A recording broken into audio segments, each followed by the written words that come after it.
Bro படம் வந்து உண்மையா சொல்லணும்னா ஒரு வாட்டி பார்க்கலாம் ப்ரோ. ஆவரேஜ் வாட்ச் தான். ரொம்ப சூப்பராகவும் இல்லை, ரொம்ப முக்கியம் இல்லை. அது அந்த நடுவில் அந்த சென்டர்லேயே மெயின்டைன் பண்ணியிருக்காங்க. ப்ளஸ்ன்னு பார்த்தீங்கன்னா இது விஜயோட ஸ்க்ரீன் ப்ரெசன்ஸ் நல்லா இருக்கு. அப்புறம் எச் வினோத் ஆஸ் யூஷுவல் ஒரு மெசேஜ் இருக்கிற ஒரு கமர்ஷியல் மூவியாக அடிச்சிருக்காரு. ஓகே தான் ப்ரோ, ஒரு வாட்டி பார்க்கலாம் ப்ரோ. இதெல்லாம் என்ஜாய்மெண்ட்டாக இருக்கும் ப்ரோ. ஆனால் என்ன ப்ரோ மெசேஜ் சொல்லியிருக்காங்க? மெசேஜ் வந்து அதான் ப்ரோ, அரசியல் தான் ப்ரோ ஃபுல் மெசேஜும். அதாவது மெசேஜ்ன்றதை விட விஜய்க்காக தான் ப்ரோ இந்த படம். சிஎம் விஜய்க்காக தான் இந்த படம். இது படத்தில் என்ன வரும்னா டிவிக்கேன்னு படத்துலையும் வருது, இங்கேயும் வருது. படத்தில் அதான் அது ரிவீல் பண்ண முடியாது. அதுதான் அவரோட என்னென்ன சொல்ல வராரோ அது படத்துல சொல்ல வந்திருக்காரு. அதெல்லாம் நடந்தா நல்லா இருக்கும் ப்ரோ. அப்படியா? ஏன்னா இது வந்து பார்த்தீங்கன்னா ஜனவரி 9th ரிலீஸ் ஆகிட வேண்டியது.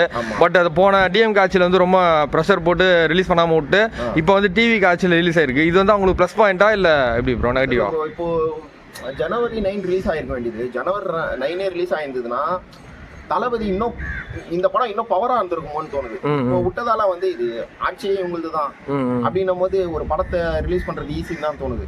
அதனால ஓவராலா பாத்தீங்கன்னா அப்ப ரிலீஸ் ஆயிருந்தா இன்னும் எஃபெக்ட் பயங்கரமா இருந்திருக்கும். இப்போ ஏதோ சும்மா ஒரு நார்மல் படம் வந்திருக்கிற மாதிரி தான் இருக்கு. இப்போ வந்து அவங்களே சொல்லிக்கிற மாதிரி இருக்கா படத்துல? புரியல. இப்போ அவங்களே வந்து அந்த ஆட்சி சரியில்லைன்னு சொல்லிக்கிற மாதிரி இருக்கா? இல்ல இது ஆட்சி இவ்வளவு சீக்கிரம் நம்ம சொல்ல முடியாது. இப்போ வரையும் மோசமா தான் இருக்கு. சரி கொஞ்சம் டைம் கொடுங்கன்னு கேக்குறாங்க. வேற வழியில கொடுத்ததான் ஆகணும். ஆட்சியை மாத்த முடியாது, ஓட்டு திருப்பி கேட்கலாம் முடியாது. அதனால ஓகே தான். படமா பாத்தீங்கன்னா ஒரு கமர்ஷியல் சின்ன மெசேஜ் இருக்கிற ஒரு நல்ல மூவி. ஒரு சினிமா என்டர்டைன்மெண்டா பாத்தீங்கன்னா ஆவரேஜ். ஏன்னா இது ஒண்ணுமே இல்லையா ப்ரோ, பகவத் கேசரி ரீமேக் சொல்றானுங்க. அதுல இருந்து என்ன புதுசா என்ன பண்ணிருக்காங்களா? அதான் ரீமேக் தான். நான் பகவத் கேசரி கூட பார்க்கல. நான் சும்மா அந்த கிளிப்ஸ் அந்த சின்ன சின்ன வீடியோஸ் தான் பார்த்திருக்கேன். அதுல வந்து பில்டப் பயங்கரமா தான் இருக்கும். யாருதுன்னா நம்ம மாலையாது.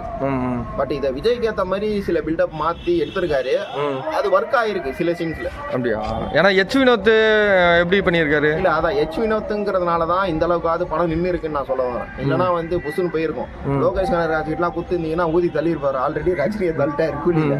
அதனால லோகேஷ் கனகராஜ் இதுல வேலைக்கு ஆக மாட்டாரு. ஏன்னா தளபதியோட லாஸ்ட் படம் கமர்ஷியலா இருக்கணும், கண்டென்ட் இருக்கணும், மெசேஜ் இருக்கணும். அப்படின்னும் போது யாரு நல்லா இருப்பானா எச் வினோத் கரெக்டா பண்ணுவாப்ல.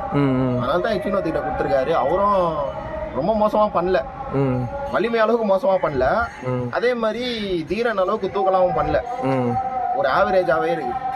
பூஜா டே வந்து என்ன ப்ரோ அவங்க கேரக்டர் என்ன ரோல்? அது அவங்க நார்மலா தான் ப்ரோ. இப்போ என்ன சொல்றது, ஒரு தமிழ் சினிமா அப்படி ஒரு லூசு ஹீரோயின் அந்த மாதிரிலாம் சொல்லுவாங்கல்ல, அப்படி சொல்லிடக்கூடாதுன்னு சொல்லிட்டு கூட டிராவல் ஆகிற மாதிரி ஒரு ஒரு கேரக்டர். அவ்வளவுதான். ரொம்ப பெருசாலாம் இல்ல. வெயிட்டேஜ் இல்லன்றீங்களா? இல்ல வெயிட்டேஜ்லாம் இல்ல. யாருக்குமே இந்த படத்துல வெயிட்டேஜ்லாம் இல்ல ப்ரோ. ஹீரோக்கு வில்லனுக்கு வெயிட்டேஜ் கொடுத்துருக்காங்க. அதை அவர் பண்ணியிருக்காரு. ஆனா சொல்லிக்கிற அளவுக்குலாம் இல்ல, தனியா சொல்ற அளவுக்குலாம் கிடையாது. ஓகே தான். பூஜை கிடையெல்லாம் தேவையில்லாத ஆணிதான். இந்த படம் வந்து பராசக்தி படம் கூட வந்திருந்தா எப்படி ஓடி இருக்கும்? அடிச்சிருக்கோம். பராசக்தியெல்லாம் ஓட விட்டுருக்கோம் இந்த படம். ஆனா பராசக்தி நீங்க அதான் இதுலவாவது கமர்ஷியல் கொஞ்சமாவது இருக்கு. தளபதி லாஸ்ட் டான்ஸ், தளபதி லாஸ்ட் மூவி, சில கமர்ஷியல், அதுக்கப்புறம் அதான் இந்த அனிருத் மியூசிக் இதெல்லாம் இருக்கு. ஆனா பராசக்தி பாத்தீங்கன்னா உங்களுக்கு ஃபுல் அண்ட் ஃபுல் கண்டென்ட். இன்னும் அந்த கண்டென்ட்டும் உங்களுக்கு பெருசா கனெக்ட் ஆகலையே. ஃபுல்லா கண்டென்ட் சொன்னதால மூவியை பெருசா செலிப்ரேட் பண்ண முடியல. அதனால தான் அந்த படம் அவ்வளவு அடி வாங்கிச்சு. மற்றபடி ஓரளவுக்கு நல்லா இருந்தா கூட ஓடி இருக்கும். இது வந்து பாத்தீங்கன்னா ஜனநாயகன் ஆல்ரெடி லீக் ஆன படம், எல்லாருக்குமே தெரியும்.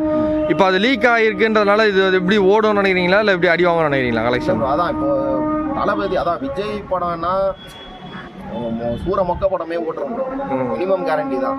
அதனால இந்த படம் ஓடிடும், நல்லா பயங்கரமா ஓட மாறுங்க இந்த படம். ஏன்னா இப்போ செலிப்ரேஷன் பயங்கரமா பண்றாங்க, அது ஓகே இருக்கதான் செய்யும். ஆனா படம் ஹிட் ஆயிடும்.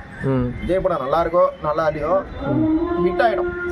இப்போ பார்த்தீங்கன்னா புஷி ஆனந்த் அவர்கள் சொல்லியிருக்காரு, இது வந்து தளபதியோட படம், சிஎம்மோட படம், அதனால எல்லாருமே கட்சிக்காரங்களாம் பயங்கரமாக கொண்டாடணும் அப்படி சொல்லியிருக்காரு. அதை எப்படி பார்க்குறீங்க நீங்கள்? ஆல்ரெடி அவங்க கொண்டாடி தானே இருக்கிறாங்க. ஜெயிச்சு அப்பத்துலேருந்தே கொண்டாட ஆரம்பிச்சிட்டாங்கல்ல. படம் வந்ததுன்னா இன்னும் கொஞ்சம் அதிகமாக கொண்டாடுவாங்க. அது ரொம்ப ஒரு இம்மெச்சூரா ஆகிடக்கூடாது. ரீசெண்டாக கொண்டாடிட்டு போனால் நல்லது. இப்போ எப்படி ப்ரோ எல்லா விஜய் ஃபேன்ஸ்லாம் இதுக்கு வந்து பாசிட்டிவாக தான் ரிவ்யூ கொடுப்பாங்களா இல்லை உண்மையாக சொல்லிட்டு போவாங்களா இல்லை எப்படி? பீஸ்ட்டுக்கே பயங்கரமா ரிவ்யூ கொடுத்தோம், இந்த படத்துக்கெல்லாம் பாசிட்டிவாக தான் கொடுப்பாங்க. அதனால அதான் ப்ரோ ஃபேன்ஸுக்கான படம் இது. விஜயை பிடிக்கிறவங்களோ விஜய் ஃபேன்ஸும் இந்த படம் என்ஜாய் பண்ணுவாங்க. ஓவரால் ஃபேன்ஸ் பார்த்தீங்கன்னா டவுட் தான், அந்த அளவுக்குலாம் செட் ஆகல. சரி, இந்த படத்துல ஒர்க் அவுட் ஆகாத விஷயம், நெகட்டிவான விஷயம்லாம் என்னது? நிறையா இருக்கு. அதான் பாசிட்டிவ்னா 2, அதான் தளபதி ஸ்க்ரீன் ப்ரெசன்ஸ், இன்னொன்று எச் வினோத். அதான் அந்த ஒரு மீட்டர்லயே அவர் டிராவல் பண்ணியிருப்பாரு அந்த டைரக்ஷன்ல, அது வேணா சொல்லலாம். நெகட்டிவ்னா புரியல. நெகட்டிவ்னா அதான் ப்ரோ, இது ரொம்ப இந்த ஸ்டோரி வைஸாவே கொஞ்சம் அதான் அந்த ரீமேக் ஸ்டோரி தான் அப்படி நினச்சி தான் போய் பார்க்குறோம். ஓரளவுக்கு அதில் உள்ள தேதி தளபதிக்காக கொஞ்சம் மாற்றி எடுத்திருக்காரு. என்னன்னா அனிருத்தே இந்த படத்துக்கு நெகட்டிவ் மாதிரி தான் இருக்கு.